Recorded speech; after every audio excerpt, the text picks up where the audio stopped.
یعنی اب میرے دماغ میں ایک بات اچھی طرح بیٹھ گئی، اس قرآن میں کچھ باتیں ایسی ہوں گی جو مجھے سمجھ نہیں آئیں گی، اور مجھے اللہ تعالیٰ پر بھروسہ کرنا پڑے گا کہ ان باتوں میں بھی اللہ تعالیٰ کی حکمت ہے۔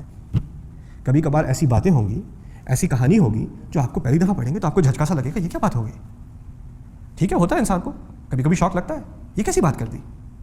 اور خاص کر ہمارا تو اتنا اعتماد ترجموں پر ہے، اور ترجمے پہ 90% تو بات رہ جاتی ہے، جو 10% بات آتی ہے اس میں پھر کنٹروورسی شروع ہو جاتی ہے۔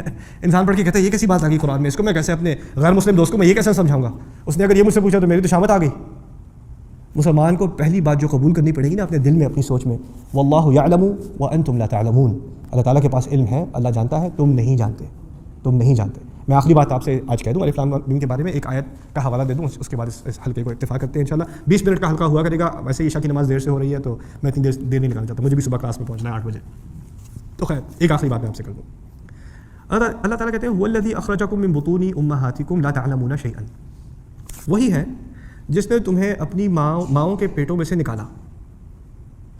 اب غلط ترجمہ یہ کیا جاتا ہے جبکہ تم کچھ نہیں جانتے تھے، ترجمہ کیا جاتا ہے اس نے تمہیں اپنی ماؤں کے پیٹوں میں سے نکالا جبکہ تم کچھ نہیں جانتے تھے۔